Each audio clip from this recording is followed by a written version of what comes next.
Então, vamos lá. Para quem nunca viu falar, Andrei, faz aí um resumo aí do começo, e o que começou a acontecer e por que que... Porque muita gente não entende o seguinte, cara. Por que a Fábio chegou lá? Os caras estavam lá andando assim e, pô, de repente vão fazer? Isso tem um porquê. Ele conta lá no...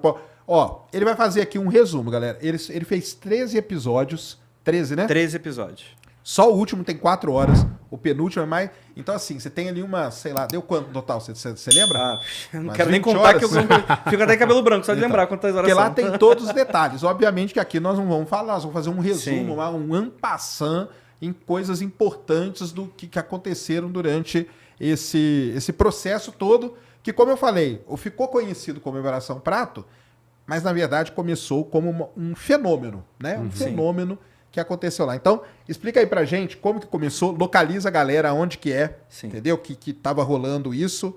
Então, vai lá, começa aí pra gente. Então, Operação Prato até tem essa dificuldade da gente começar...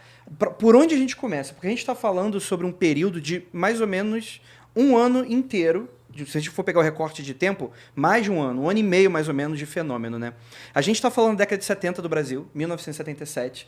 A gente já estava bem no meio, assim, da ditadura militar, que duraria mais uns 10 anos ali, mais ou menos. Governo Geisel. E eu acho que o grande resumo existia uma operação militar secreta no Brasil, isso era para ficar secreto. Aconteceu uma série de fatores que acabou vazando, em que militares foram pesquisar OVNIs no interior da Amazônia. E esse papo parece muito doido. A gente sabe que, enfim, né, a ufologia está em voga novamente. A ufologia funciona em ondas, né? Eu adoro a história da ufologia. Mas eu sou daqueles que eu gosto pelo sentido antropológico da coisa.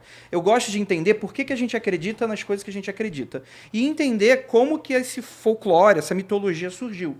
E eu já aviso, eu sou um cara bem cético, eu divido em duas formas, assim, o cético e o descrente. Eu não sou descrente, mas eu sou cético.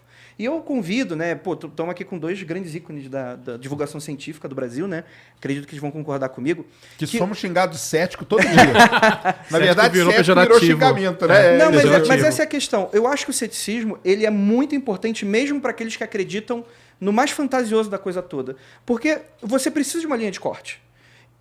Porque senão você fica pagando de bobo na internet. Tem que ter filtro, né, cara? Você precisa de algum tipo de filtro, né? Eu vou falar daqui a pouco mais ou menos do posicionamento do nosso podcast, mas hoje eu acredito no fenômeno OVNI como um fenômeno fora das nossas convicções, assim. Alguma coisa aconteceu, a gente não sabe exatamente o quê, e como Carl Sagan fala, né, alegações extraordinárias requerem evidências extraordinárias. Eu entendo isso, eu acho que esse é o nosso ponto de toda essa investigação. Mas, voltando aqui nesse resumo, a gente tem esse fenômeno de luzes voadoras que acontecem entre 1977 e 1978, entre dois estados, que é o Maranhão e o Pará. Muita gente não sabe, mas o fenômeno atingiu o Maranhão bastante. O que aconteceu? Até, né? Primeiro. É que o que acontece? Quando ele surge lá para mais ou menos junho, numa cidade chamada Viseu. Essa cidade, ela é meio que cortada por um rio. De um lado do rio é Pará, do outro lado é Maranhão. Aparentemente, a gente tem esse fenômeno sendo retratado nos jornais. E aí já vai o primeiro disclaimer. Jornal é uma coisa muito complicada, principalmente a gente está falando sobre imprensa no interior na década de 70. Tem muito aquela vibe meio notícias populares, bebê diabo. Então, você tem essa coisa que fica naquele clima meio histórias que o povo conta. Diz que luzes vinham do céu para sugar o sangue das pessoas. Por mais que isso possa parecer bastante inusitado, até mesmo para o recorte ufológico, se a gente for pegar todos os casos ufológicos, a gente não dá uma Operação Prato. Não tem um caso tão longo, não tem um caso que tem relatório de uma instituição pesquisando aquilo, você tem muitas imagens, você tem muitos ataques, o volume de ataques e a violência dos ataques ela é muito assustadora. Se você pegar, por exemplo, sei lá, você vai pegar o Travis Walton lá, aquele do Fogo no Céu. É um cara, um lenhador que é abduzido, vamos colocar assim. Aqui na Operação Prato a gente não tem abdução, mas nós temos uma série de ataques de pessoas que alegavam que após o encontro com essas luzes, ganhavam uma espécie de fraqueza. E essa fraqueza ia acompanhando elas durante várias semanas e vários meses, inclusive algumas foram hospitalizadas, né? Teve um cara que morreu, né? Teve óbito. Então, alegações de pessoas que morreram tem aos montes. E isso foi uma das coisas que, inclusive, eu vou falar daqui a pouco. Porque fala, morreu gente, etc e tal. Infelizmente, pela época, a gente tem muito pouca coisa que sobreviveu de registro. E essa é a parada. Quando eu fui chamado para fazer esse projeto, a gente usou muito o método do Ivan Mizanzuki, que ele tem um projeto Humanos, o caso Evandro. E É que sensacional. é muito bom, assim, porque ele conseguiu resolver um crime dos anos 90 e inocentar pessoas que realmente não tinham culpa no cartório, sofreram tortura. O Ivan, por causa desse método, acha as fitas de tortura. Então ele chegou para mim e falou, pô, Andrei, que caso insólito você imagina que a gente poderia fazer uma espécie de caso Evandro de mistérios, assim? E, cara, na lata, categoricamente, eu falei Operação Prato. Porque ele é o que mais a gente tem registro material da parada. Então a gente consegue fazer como se a gente estivesse investigando um crime. Esquece ufologia, por enquanto. Eu tenho inclusive... Não tenho Isso que eu ia falar. O Andrei, ele tem um canal, ele tem um outro podcast, né? Sim. Que é o famoso Mundo Freak. Que é sensacional, cara. Diga-se de passagem. Eu ouço bastante também, Pô, ouço direto. Massa. Tem vários casos lá que vocês contam. É legal pra caramba Sim. também. Mundo Freak tem no YouTube, tem no Spotify, né? Isso aí, perfeito. A questão toda é que, enfim, deixa eu só me apresentar pra galera que não escuta, porque tem um mundo de podcasts que não tá no YouTube, gente. Isso aí, Podcast isso aí, pode nasceu falar. em 2006 como um arquivo de áudio que você escutava. Tem muito a ver com o iPod da época, por isso que é podcast, né? Podcast, isso Você tem, através do feed, RSS, você poderia receber no seu iPod, que era uma grande novidade na época, episódios como se você assinasse um jornal, só que você recebia aquela parada em áudio, né? A gente está desde 2012 falando sobre casos insólitos, mistérios, etc e tal, que muita gente eventualmente pode não conhecer. No YouTube hoje a gente está começando, por mais que a gente tenha esses 12 anos de trabalho, a gente começou em 2012, no YouTube a gente está encaminhando. Está bem caminhandinho, bem gatinhandinho, porque a gente só tem um ano de YouTube, mas vocês podem conferir o canal do Mundo Freak, lá também é postado os nossos podcasts. E é só áudio, gente. É pra galera que curte e a gente se aprofunda nos casos e aí começa a primeira coisa inusitada. Eu sempre me encarei o meu trabalho como entretenimento. Eu gosto de estudar casos e apresentar casos. Nunca me vi como investigador. A gente até brinca, não, a gente é investigador tipo Scooby-Doo, mas a gente nunca de fato foi a campo. E aí quando eu conversei com o Ivan, eu sou bastante amigo do Ivan, ele me ofereceu essa proposta de, pô, vamos apresentar algo pra Globo. E acabou sendo aceito, inclusive mandar um grande abraço para todos os profissionais que ajudaram a gente em todo esse processo. O nome do nosso podcast, que a gente está falando aqui, é o podcast Operação Prato, que está disponível em todos os agregadores, não está no YouTube. E é toda uma investigação voltada para esse caso. Todos, né? Eu falei Spotify, mas tá em todos. Tá em todos, assim. O que é a tua preferência, assim? Eu gosto que o podcast tradicional, né, esse de áudio, ele é uma mídia descentralizada. A gente não sofre com algoritmo. A gente sofre porque ninguém escuta, às vezes. Mas não tem algoritmo, ninguém vai excluir nosso canal, nem nada nesse sentido. Então, pra gente é uma coisa da hora por causa disso e tal. E aí, com esse convite que a gente foi lá para 2021, 2022 e tal, a gente me enviou um orçamento e tal, foi aceito. A gente começou a produzir. E a primeira coisa eu falei, mano, já comecei a ficar... Eu vou pro Pará fazer esse negócio. E... assim, não é um projeto ufológico, eu não sou ufólogo, estou muito longe disso, assim, não tenho nenhum problema com isso, pelo contrário. Operação Prato, a gente só conhece ela hoje por causa de ufólogos. E quando eu fui lá para o Pará, eu tinha muito certo na minha cabeça que eu precisava muito de uma posição muito humilde na hora de abordar esse caso. Porque é um caso de 50 anos, quase 50 anos, são 47 anos de 77 para cá. Muita gente já trabalhou nele e praticamente 70%, 80% das coisas que a gente apresenta tem um lastro de pessoas anteriores, que eu até brinco, né? Aquela grande da ciência, ombros de gigante, né? A gente meio que sentou no ombros de gigante e o que a gente fez foi... a ufologia tem um método de trabalhar, que é o quê? Escutar testemunhas, etc. E é muito semelhante ao jornalismo no geral. Só que no jornalismo a gente tem umas regrinhas que elas são mais rígidas para algumas alegações. Isso não é diminuindo, não é nenhum demérito da ufologia nesse sentido e tal, eu acho que cada um está no seu quadrado, mas isso ofereceu para a gente uma oportunidade de olhar para um caso tão antigo com um olhar que ninguém nunca tinha feito. E eu tava, e vocês sabem como é que é, né? Eu era aquele moleque que ficava entrando naquele assustador.com e ficava vendo a foto da menininha no corredor. Clássico. O caso lá do... Como é que é? Do SS alguma coisa que ele viajou no tempo. Tinha uns casos desses, né? E esses blogs, eles vão replicando coisas que a gente não sabe se é verdade.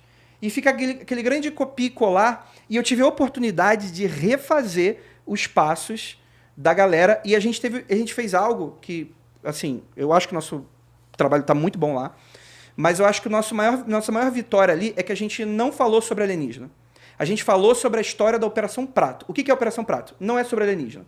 Operação Prato é sobre pessoas. E esse método de storytelling de podcast é um podcast que aborda como que as pessoas se comportam, como é que elas vivem, os dramas, por que elas acreditam no que elas acreditam. Então ele é um podcast denso, ele é um podcast histórico, talvez antropológico, não sei, os antropólogos aí vão me matar daqui a pouco. Daqui a pouco vai abrir uma fila aí. Acho que é mesmo. Então, assim, é um convite que a gente faz para vocês escutarem, caso vocês realmente queiram, né? Vocês vão ter tudo da Operação Prato. E eu acho que hoje consigo falar que esse é a obra mais completa sobre a Operação Prato. Tem ótimos conteúdos por aí de vídeos, outros podcasts que fazem a apresentação. O Mundo Freak mesmo, que é o meu outro podcast. Tem até o site, né, famoso, operaçãoprato.com. Operaçãoprato.com e tal, que inclusive mandar um grande abraço para eles. Foi uma grande fonte de pesquisas pra gente. Conseguiram reunir bastante coisa, Conseguiram, né? E muita coisa inédita, assim. Eles têm muita entrevista inédita, muita coisa boa. E é isso. Casos ufológicos não só vive o ufólogo. Isso é importante dizer. E aí, enfim, a gente tem um viés, e tudo tem um viés. Sim. Eu gosto de brincar que neutro é só detergente. A gente tem um ponto de vista. Só que ali naquele projeto do Operação Prato, eu decidi ser o mais neutro possível, sabendo que eu estou entrando no meio de um grande conflito entre céticos estão do lado e o que eu chamo de believers, ou crédulos, estão do outro. E minha primeira regra para fazer esse projeto foi: eu tô cagando para essa discussão. E eu vou dizer por que exatamente. Eu adoro essa discussão, eu adoro, né? Porque, porra, mexe com filosofia, mexe até com espiritualidade. Sim, porque se tu parar para analisar, a nossa posição no universo é um conceito muito filosófico, muito espiritual. E isso é muito legal. Eu adoro sentar e discutir se é ou não é alienígena. Mas eu acho que para certos tipos de projetos é legal a gente avançar. E a gente só consegue avançar se a gente deixar essa história de lado. Então a gente conversou com ufólogo, conversamos com pesquisadores, conversamos com céticos, conversamos com cientistas, conversamos com vítimas, conversamos com jornalistas da época, conversamos com os militares. A gente tem entrevistas inéditas com militares. Com filho? Com filhos de militares. Inclusive... Tem uma história muito legal dele, depois nós vamos falar. Sim, opa! Essa história é incrível, assim. Enfim.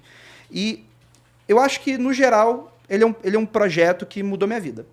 Que maneiro. Porque uma coisa é você falar, por exemplo, no Mundo Freak. A gente tinha 2 episódios de Operação Prato que a gente... Pô, a pauta é até boa, ela é muito boa. Mas é uma pauta de gente que tá procurando coisa na internet. Ali, eu tava em campo e eu tava conversando com vítimas que só foram conversadas 47 anos atrás. E vítimas que nunca foram conversadas com ninguém que a gente sabe que é vítima. Então, assim, em vários momentos ali no meio da viagem, eu tava falando, caraca, mano, eu tô vivendo a Operação Prato. Você se conectou, né, com aquelas pessoas. É incrível, assim, porque aí acaba essa discussão do tipo, será que a pessoa tá mentindo? Cara, eu tô vendo ali que a pessoa não tá mentindo. É isso que é. Quando você conversa com a pessoa, não tem. E fazer um parênteses aqui no que você tá falando, você chegou a ver a nova série da Netflix? Investigação, sim, né? Segundo episódio. E o segundo episódio, só para o pessoal entender como a Operação Prato ela é importante dentro vamos falar dentro do mundo ufológico mesmo, mundial. O segundo episódio, o cara veio de lá e foi do Pará, né?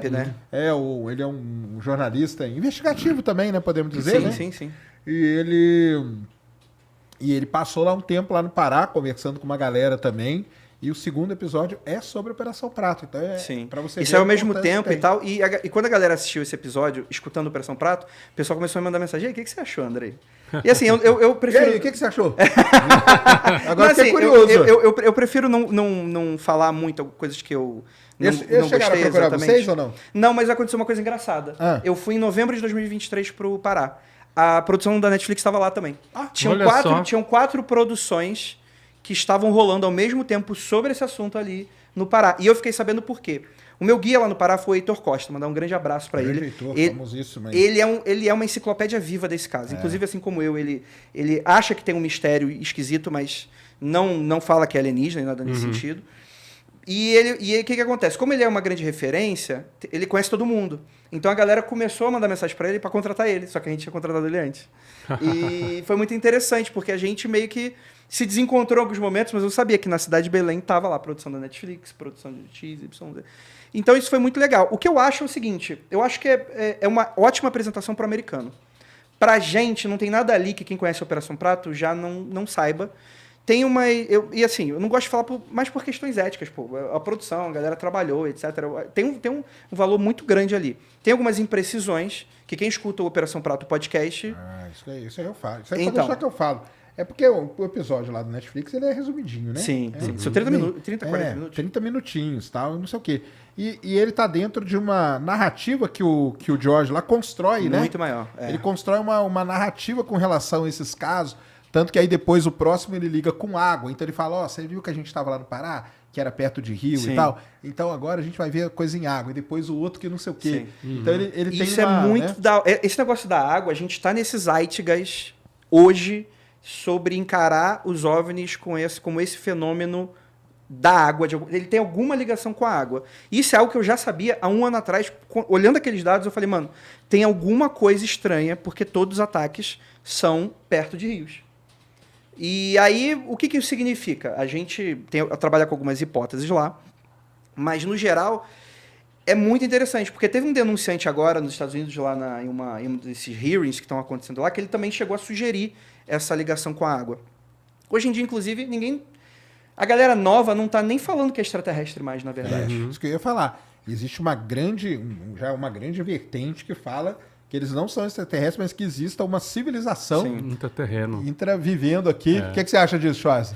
Cara, essa coisa da água, eu tô vendo muito relato agora de militar, né? Eu acho que o Ryan Graves, que foi um dos denunciantes que foram lá jurar e falar sobre o que eles acham sobre esses casos, que ele fala que esses objetos eles seguiam com aeronaves e de repente eles mergulhavam. Tanto é que chama de objeto transmídia, né? Sim. Que eles estão voando, do nada mergulha, depois sai e tipo assim, nada abala a velocidade. Parece Naquele que eles estão vazamento atravessando... de 2014, eu acho, do New York Times, um daqueles vídeos lá, Ele em teoria, ele entra na água. Entra na água. E agora no Constellation Imaculada lá, que o cara falou que o caso mais emblemático é lá no Afeganistão, o negócio entrando e saindo da água também. Sim, ele fica um tempo mergulhado, depois sai. Esse documentário do Netflix, não sei se é documentário ou série, tem uma cena, né, que um objeto luminoso vai na água, fica lá por um tempo e você consegue ver ele brilhando debaixo da água. Porque o terceiro episódio é sobre OSNIs, né, que o pessoal chama. Né? OSNIs, Objetos submarinos não identificados. Isso. Esse termo é antigo, então, da hora. Não, é interessante por causa disso, né? O cara da Netflix, ele monta, tem um storytelling diferente de vocês, obviamente, que vocês ficaram focados ali. Sim. E tem um salto, né? Desses ataques, esses supostos ataques começarem lá no Pará em 1977, tem um salto do porquê que a aeronáutica se mete nesse negócio. Porque fala, mano, o que militar vai estar fazendo nesse negócio aqui?